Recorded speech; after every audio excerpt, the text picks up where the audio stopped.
Philadelphia. I can't believe that I am going to be sitting here this morning playing the part of optimistic Kyler, because all he had to do was wait a couple of weeks. Actually, not even that. 4 days. 4 days, and I think about what he said about Sean Mannion and A.J. Brown might actually be correct after laughing him off the mic, but I can guarantee you right now, unfortunately, I think we are into cautious Kyler. I think we might even be into doubtful Kyler, but there's only one man that can answer that. That is my co-host and producer, Mr. Kyler Gaiman. Kyler, Stoutland is officially out, and I'm just going to say this before you start, because I know you got a lot of feelings on there. But what is the deal, Eagles fan base? What is the deal? Jesus Christ. Jeff McClain said this, a week ago. He said that the run game coordination duties got taken away. And everybody just went, oh, that's interesting. Oh, hody, hody, hum, hum, hum, de, hody, ho. Hey, he might not be back. Oh, okay. Humdy, hody, hody, humdy, hody, hody, ho. It actually happens and people are out. What? I didn't think you were serious about that shit. So, Kyler, why are you so mad today? This is organizational malpractice. This is what this is. We're starting off hot, and I don't care. I have been sitting on this really since the news dropped. I was in the gym, and I could not believe it. There was a lot of thoughts. There was a lot of feelings that was running through my head, as basically this whole fan base is. And we're just going to start where this always starts. This starts at the top with Nick Sirianni. I did the calculations, and this is from the first 8 weeks of Saquon running the football. This is his yards per carry, and this is lining up with the timeline, okay? Now, just spoiler alert, what I'm about to say this actually isn't really pro Stoutland. However, Okay. You also have to think there's 2 more games added into this, and this is that Giants game where they went under center for most of the game, and he had like 10.7 yards a carry. But again, I'll also mention some games in there where Saquon was abysmal. And nothing really changed. So the first 8 weeks of the year, Saquon had 3.6 yards a carry. The last 10 weeks of the season, Saquon had 4.6. But you're also forgetting that's the same games that featured the Detroit game where we couldn't run the ball or do anything on offense. That also featured the Green Bay game where we couldn't run the ball and do anything against that defense. That also featured the Chicago game where we could not run the ball and do anything against that terrible defense. And you think the issue is let's demote Jeff Stoutland because he is the problem. Hey, Nick Sirianni, your problem was your best friend and buddy, Kevin Patullo. That is the problem. And the fact that they chose Kevin Patullo over Jeff Stoutland, because that's what this is. This is great for the offense going forward. This is great that we can actually have change on the offense. I'm not arguing that. My argument is that the one guy that the players and especially that offensive linemen love. He's been here for 13 years, outlasted 2 head coaches. One of them is Chip Kelly. I have my own thoughts on him. One of them is a Super Bowl winning head coach, and Doug Peterson, and he could not outlast Nick Sirianni. Again, that should tell you a lot about the optics of everything. But when you look at it for what it is, I guarantee you, not only did you lose Jeff Stoutland, you probably just lost your best offensive lineman, Lane Johnson, because of this too. It may not be fair to say because his career is not just Jeff Stoutland, but why would Lane Johnson not want to play for anybody else? So again, we can look at it as optics as, oh, this is great for the offense moving forward. Is it? Because you probably just lost Lane Johnson. And if I had to bet, I bet you Fred Johnson doesn't come back, who's a really good backup at least. Objection! Objection, Your Honor! Christ, I can't listen to this anymore. Objection! Go right ahead. First of all, you ahead. just mentioned the main point in your synopsis and theories and all that stuff. Lane Johnson was out for the second half of the season. You had to put Fred Johnson in there. You had to do jumbo packages. We were screaming for it because you can't do anything else. What are you doing? Why are you running into a brick wall? Why are you treating Fred like Lane? Exactly. It's his run scheme and the bullshit Lane Johnson stat of the Eagles don't lose games without him. I wonder fucking why. Is it because he's a subhuman man that can cover so much other ground other than an average tackle, and when you remove him, the run scheme is no longer as effective because you have a Hall of Famer and not necessarily the scheme you're running? Oh, wonder if that's true. Wonder if that was true in 2024. Ding, ding, ding. Sure fucking was, because the same things that we just talked about last week was where is Kellen Moore's offense? Not obviously meshing up with Jeff Stoutland's run game because they reverted the offense back to that. I wonder who called for that. Lane Johnson, maybe? along with the rest of the offensive line that is the most dedicated group to that man who gave them their careers, yes, I could see a huge conflict of interest between the offensive line, Jeff Stoutland, and what Jalen Hurts, Nick Sirianni, and the rest of this offense want to evolve in. I'm glad you're upset about Stoutland because it crushed A.J. Brown's soul. That's why we're sitting here in this fucking mess, because no one was allowed to adapt to what the run game couldn't be anymore. Lane Johnson in it. And we are sitting here screaming at Nick Sirianni because he tried to change it. And Stoutland reluctantly did not want to do it. Well, fuck that. He stopped this from happening. This wasn't Nick Sirianni going, Kevin Patullo and I know more. It's pointing at the same problem. And the same problem, by the way, is you can't feature a fullback, which was brought in the Super Bowl season. So this is not a Nick thing. This is the offensive line versus the rest of the offense.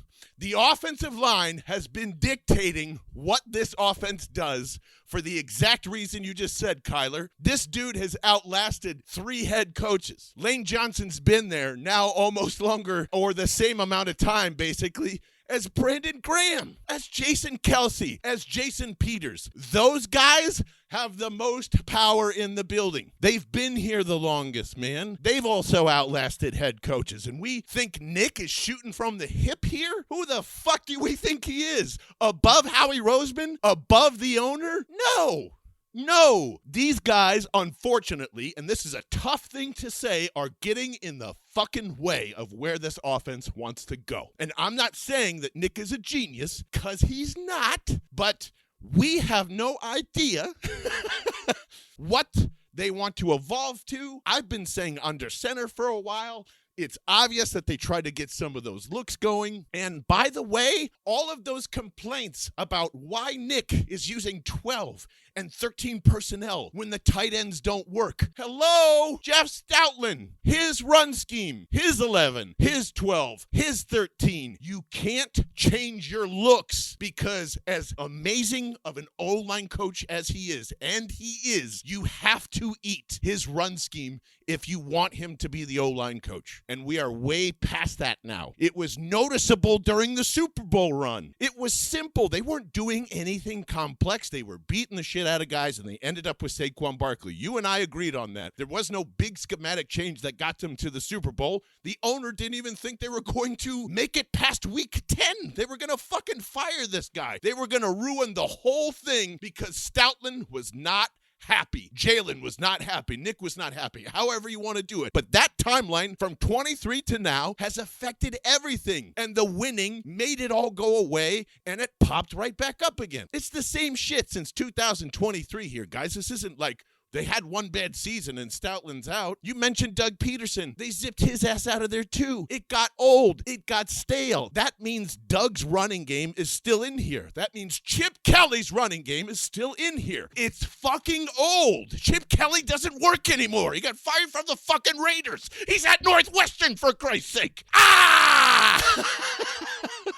You can call it dysfunction if you want to. It is that. But now can we think of all the sources from the Hertz reports, from the Nick reporting, from where is all this coming from? Probably the offensive line. In public and in private. True or untrue, Kyler? That's my case. I am done ranting. You're very true in everything that you just said, and I'm not denying anything that you just said. Unfortunately, the offensive line had to go to Nick Sirianni because his passing schemes with Kellen Moore were not working. And it was malpractice. And that saved them a Super Bowl. I wonder why they did that. Probably because they knew that Jeff Stoutland's run scheme would lead them there. And that's what they did. Sir.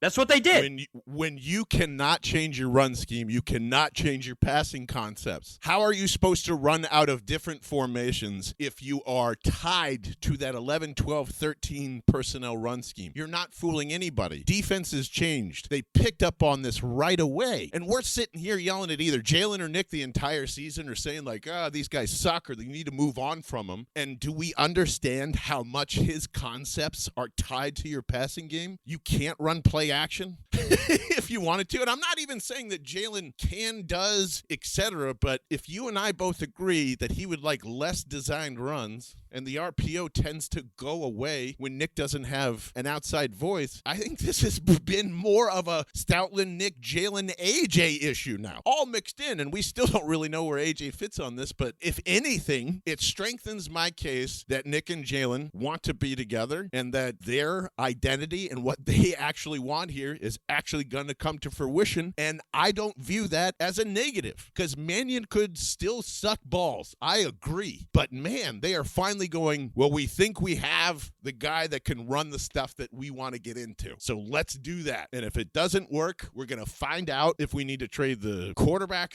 fire the head coach, do both. But we want to be in this part of the NFL offense because this is old now. This is done. My other thing is, I think we're completely forgetting how great the offensive line was in pass protection this year. Jalen Hurts did not take a lot of sacks. I wonder who is the reason because of that. It starts with the OLine coach, and we're just going to completely forget about all that and be like, well, the run game sucked. Well, the pass game wasn't great whenever Jalen had time to throw the ball. If I'm Stoutland, yeah, I'd want to leave too. My duties got stripped midway through the year after my offensive line had played 20 games the previous season. Not even really giving me you giving me 6 games to try and fix this whenever the passing concepts look just as bad. To look at last season and to think, oh man, this was a disaster. Jeff Stoutland, you are the problem, is just mind-numbing to me.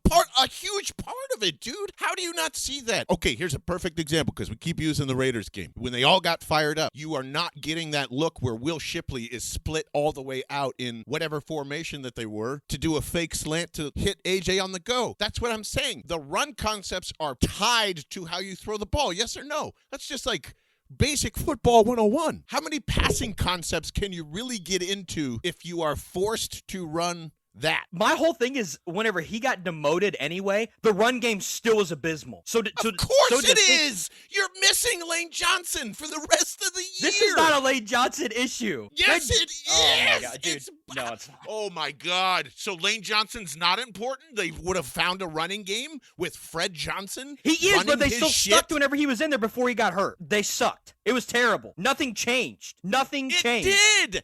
What would you be more mad if they knew that this wasn't working and Nick simply did nothing to try and change the run game? You have to try. Of course, it's not going to be like, oh, we fixed it in the middle of the year. All of their, again, a reminder, that means all of their OTA training camp shit was either a large argument or we're going to go with Stoutland again. And now we're not. Do you know how confusing that would be to any team? Regardless of what you think of Stoutland, there is no way to fix that running game. I'm trying to collect on my thoughts. This is a disaster. Like, this is a mess. Again, I put this in the Discord. Well, here, help us out here. Why is it such a disaster? Because maybe I'm going all over the place. Why is it a disaster? Do you just want to go through the whole list of everything? I'm saying, what is going to be the biggest disaster moving into this season? Put Lane up top first. I'll agree with you. Stoutland not being here, there's a high possibility that Lane Johnson is not. Okay, number 1. Got it. What's number 2? A.J. Brown leaving. That can still very well happen. Why would he leave now? Why would he leave now? It's part of the problem. I'm going back to agreeing with what you said last Friday. This helps A.J. Brown. It means the passing game is changing. If the run game is changing, so is the passing game. Maybe. Number 3. What do you mean maybe? What do you mean? I don't know. Maybe. I don't know. Because guess what? If Sean Mannion comes in here and he's an absolute dud, and Josh Griswold comes in here and he's an absolute dud, and this QB coach Greg Olson, which is probably who it's going to be, is an absolute dud, we're going to look at this and be like, yeah, this was an organizational malpractice, 100% complete failure. And this is embarrassing. Then you can gut the whole thing at that point in time. And if you really wanted Jeff Stoutland to get hired back, you still could. But if you put up a head coaching spot, Stoutland's not getting hired for the same reason, dude. The same reason. And that is what I'm trying to expressly tell everybody. Stoutland's run game is fucking old. It's old. It relies on all the heavy athletes. It relies on this big, burly, amazing offensive lineman. And when you have that together, we saw what happened in 2024. And when you don't, look at the rest of the career. It's the same thing. Was the running game the thing that really got the Eagles their first Super Bowl? Fuck no, it wasn't. Was it the offensive line? Absolutely.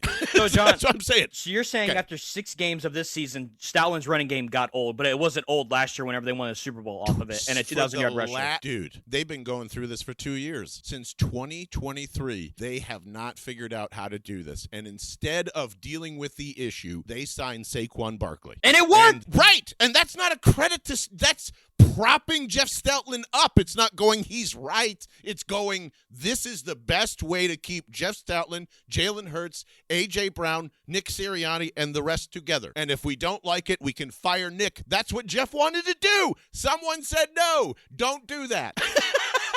And now, suddenly, Jeff Stoutland is no longer here. Like, couldn't we say that Stoutland is voicing his opinion, like Nick doesn't know what the fuck he's doing, and we would all believe it too? Come on, man. I mean, if someone is spiting the head coach or whatever the fuck this thing is, you got to get him out of there. And second thing, we're missing here. We're just speculating at this point, but like, listen, that news came out. Then Jeff McLean, about 15 minutes real time, said, source confirms that Vic is coming back for sure. And that's where my tinfoil hat comes up too, because I don't know if they don't make that change, if Vic doesn't come back either. On the verge of retirement, and you're going to keep the dysfunction on the offensive side of the room. I wouldn't come back either.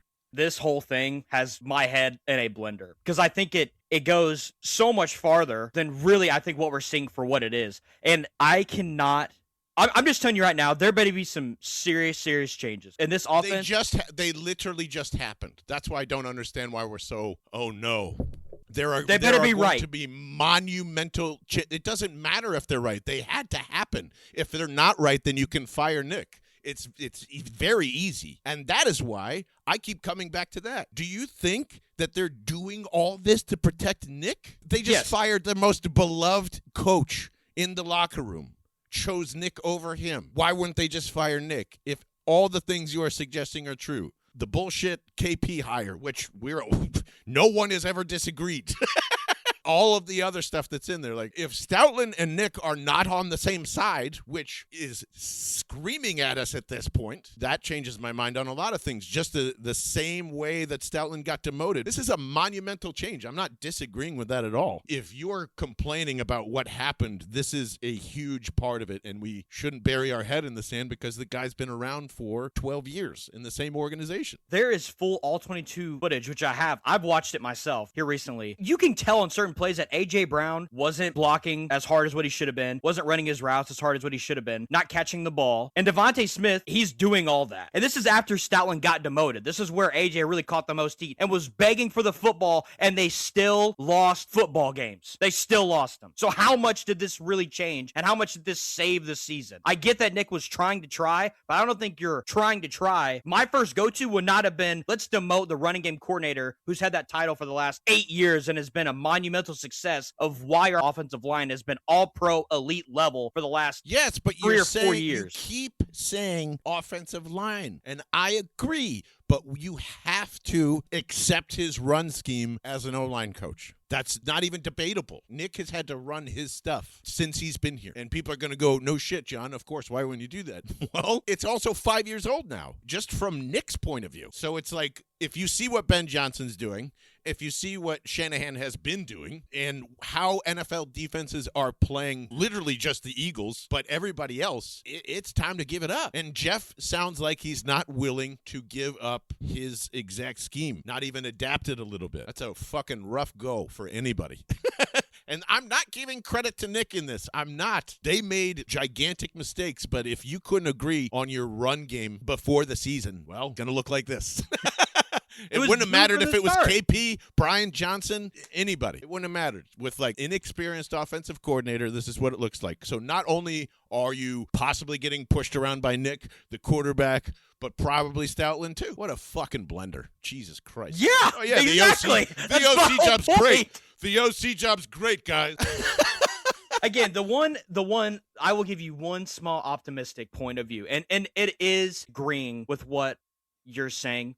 And all this, we have been clamoring for this offense to change for probably since 2023. We've been really clamoring for this offense to really evolve and change and look different. And with them doing this, you can obviously sure guarantee that they are planning for it to look very different. And Sean Mannion is going to have his full hands on scheme. I mean, they're changing everything, which is great. And I understand, and I know where this is going. I understand this comes with a lot of sacrifice, that you have to make tough decisions. I get all that. I'm just frustrated that your first move had to come to the coach who has been here for the longest and turn Jordan Mailata from a rugby player into an all-pro left tackle. But let me tell you this. Without this, I mean, it's clear that if you see what Mike McDaniel does, and he would have to accept Stoutland. Okay, that's one thing. Then you get down a list of Brian Dable. He says the same thing to you. Does the fact that you don't get Sean Mannion, you don't even get Sean Mannion, if Stout doesn't say, okay, I don't want to be the run game coordinator anymore. You know how detrimental this is to a new hire? Like, it's been shown in the cycle. And it doesn't matter how good Jeff Stoutland has been if the answer keeps coming to the same thing. I want to bring in my own guys. Zach Robinson, when they got interviewed, same thing, man. Same thing. So we can look at it as this is complete dysfunction, but like, dude, Jeff and Howie had to be okay with this. Can we start there at least with the conversation and get it off of Nick? Because Nick doesn't have the complete power to do that. There's no way. There's no way because of how many relationships it would affect to make that move. So I just don't want it to be on Nick on this, all on Nick on this decision, because it's not. Do you think we could put the tinfoil hat theory that in the interview process and all these things, that Howie has already known that AJ is going to stay in that lane, was already going to retire anyway before they made this decision? I'll just say this. Maybe I shouldn't say this.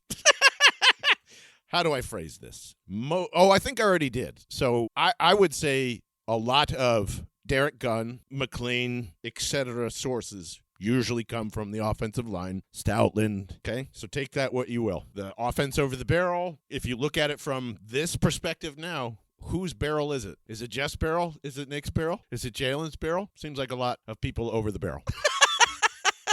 And no one is willing to blow it up until now. So I've got to give credit to Jalen Hurts and Devontae Smith for literally letting this dysfunction happen right in their offense. And they've been quiet the whole time. Credit to them. Like, that Nick Saban blood must be different over there, because they haven't said a word about any of this or complained or anything. They've just gone about their business, and it's truly remarkable. And my biggest question too is, this is really going against, again, whatever I just said about Jeff Stoutland, but I'm gonna say it anyway. Going into next year, my biggest concern is Cam Jurgens and Lane Dickerson were awful this year. They weren't great at all, especially Cam Jurgens. And that's like my biggest priority, biggest concern, number one. Because if you're getting beat off the snap against Washington and Saquon has to make this tremendous in the backfield play to even get past the line of scrimmage, like, that was the first sign of, like, well, after the many signs, but that was one of the big signs of, like, red alarms of, like, this guy is washed. And they led him to the Pro Bowl. That's an NFL malpractice. Like, that is my biggest concern, is how confident are we now that this offensive line, now that Jeff Stoutland is gone, is gonna look this much different with the new O-line coach? Like, we don't know if this offensive line is gonna really want to listen. Are you talking about just in comparative to last year? Yeah. I mean, yeah, you have to. All right, I'm going to say it right now.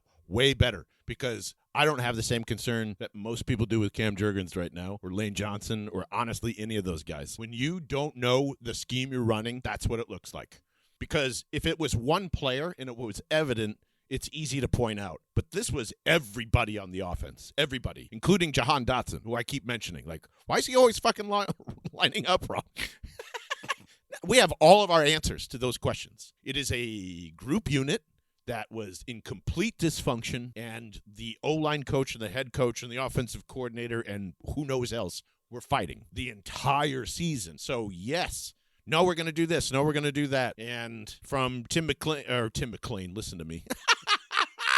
The sources get mixed up, man. Tim McManus had reported yesterday that, Jeff felt like it wasn't even respectfully addressed on, like, hey, we're going to take the run game coordination away from you because, like, it's just not working. So, take that what you will, but, Nick Sirianni issue. Let's just take away his duties without even really telling him. What sense does that make? What sense does that make? Am I missing something? I don't know.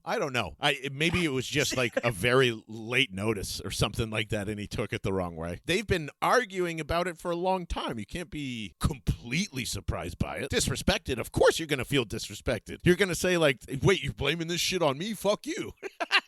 Of course. I don't even view this as Stoutland blame. I just view this as we have to break this wall down, otherwise this offense is going to be stuck. And unfortunately, it was Stoutland's time to go. That's it. That is all this is. John, if you're a Dallas Cowboys fan and you're looking at this from the outsider looking in, if the roles were reversed and the Dallas Cowboys were in this same exact situation and we were the Dallas Cowboys on the outside looking in and seeing all this stuff go down, the Cowboys star wide receiver wants to get out of here. The O-line coach who's been so successful over there just got let go. Hall of Fame right tackle might retire. Their defensive coordinator might retire. We just got their defensive coordinator. We would be laughing at them incredibly hard. Well, let me give you a perfect one-to-one scenario. They traded Michael Parsons. We all laughed at it. Then the Packers played, and now we're not laughing as much. Does that make sense? So that's how I view this too. Yes, looks bad from the outside. I would say the Eagles are way more functional than the Dallas Cowboys, despite all the shit that they go through and all the drama that they accept into that locker room. Yes, it's going to look bad. This was a bad season. And I'm at the point of find a new fucking slant with this was all Nick's call. Because, like, dude, that's all. I can't repeat how many times he would be fired in this instance. This is not a Nick call. This is an organizational call. That's why I feel optimistic about it. All I'm saying is, John, is I hope you're right. I hope you're right, because if we get to week 9, 10, and this offense has not changed, A.J. Brown is still upset if he's here. If this offensive line can't run block under center, I will be the first one on this podcast saying Jeff Stoutland was not the problem. And I will be clamoring for Nick Sirianni's head. You can bet your bottom dollar. And that's going to be with even more. I was going to use rage, but I want to be a little less tame than that because it is football at the end of the day. It's not your whole life, even though I act like it sometimes. But speak for yourself. I will be the first one for Nick Sirianni's head. And this will stem from a lot of it. And I hope he's right. I hope he shuts me up by week 9 or 10. I hope this offense is going under center like Ben Johnson. They're dominating people at the line of scrimmage. They're doing play action off of it, and Jalen Hurts is rolling to his right and hitting Devontae Smith down the right sideline like what Caleb Williams would do for Roma Dunze and all this type of stuff. I hope you are right. I hope that we have some crazy route concepts and some people going in motion and doing all this crazy stuff. I've been begging for this for the last 2 or 3 years, at least, just from seeing how Sean McVay does his stuff and scheming Puka Nacua open and letting Devontae Adams win his routes on one-on-one. Like, it's truly beautiful art. If you honestly, that's really what it is in football terms. I hope you're right. I don't know. I don't even know if I'm. I know I'm right about this. I don't know if I'm right about Sean Mannion's a genius and this is all going to come together and whatever. This is a humongous rip of the Band-Aid, and you weren't going to win again with this combination of coaches. You were not. And players and all that other stuff. So it'll be easy to fire Nick 4 games into the season again if your scenario plays out anyway. They won't tolerate that. They'll just, get rid of that and move on. So, like, if anything, this should give you amazing amount of hope. Stoutland's not going anywhere because he's still under contract for this year. So here we are. Jim Schwartz in 2027. Please get him in the building now.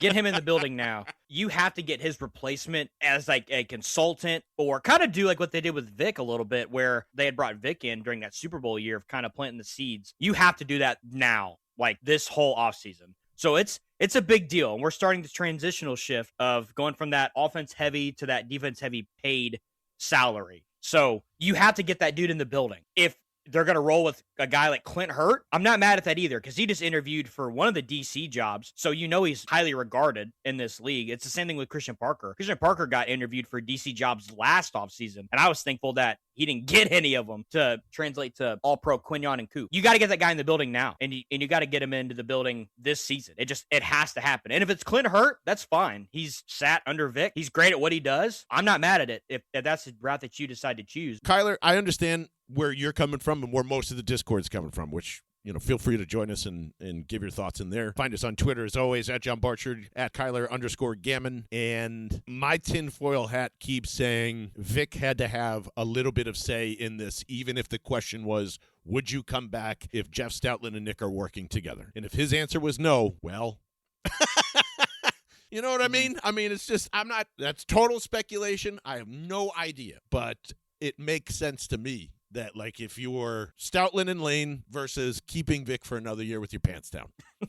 I don't know, man. I'm going to go with the guy that's kicking ass on that side and get rid of the dysfunction, Nick's fault or not, on the other. My last thing that I will say, and I have to do this, so bear with me, but I just have to give my flowers to Jeff Stoutland real quick because he coached 7 players to 27 Pro Bowls, which is just unheard of stuff. And like Jason Kelsey had 7 Pro Bowls, 6 All-Pros. Lane Johnson, 6 Pro Bowls, 2 All-Pros. Brandon Brooks, 3 Pro Bowls. Landon Dickerson, Cam Jurgens. List goes on. Evan Mathis, Jason Peters. All those guys contributed to Stout. And I would be remiss to not end this show with giving my flowers to Jeff Stoutland. And so I will say thank you, Jeff Stoutland. Thank you, Tush Push, because that thing is dead. Deader than a doornail. So thank you to both those things. We have appreciated your service in Philadelphia. And Jeff Stoutland's a legend, man. Whenever it's all said and done, we're going to talk about Vic the same way. I'm sure that, you guys talk about Jim Johnson the same way. And so...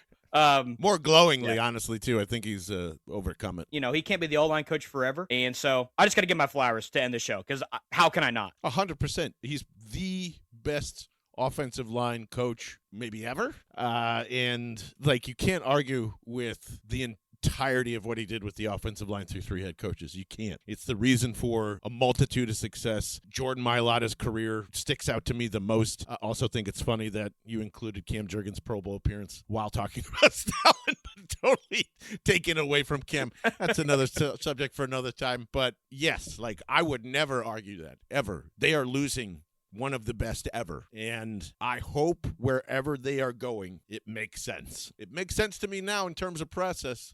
Results, just like Kyler's saying, I have no idea. But at least you're not coming back to the same offense that we've been yelling about, honestly, for 3 years. You're not. It's gone. It's dead. It's necessary. And you have to believe, at least for me, that it's for Jalen's benefit. Because for a guy that didn't want to do a ton of design runs, and speaking of that tush push, it disappeared the moment that Stoutland was no longer the run game coordinator. They didn't run it once that I can remember. So if you want to call me out on that, feel free. But, it just stopped. So I think Jalen and Nick have spoken, and maybe the rest of the offense too. Kyler, thank you so much as always. Thank you for listening to the Watching the Birds Social Club and podcast. We'll catch you actually tomorrow because we are debuting that game show that Kyler was on. And thank you, Jeff Stoutland, for giving us something to talk about before we drop it. So there you go. Thank you, everybody. We'll see you soon, and go Birds.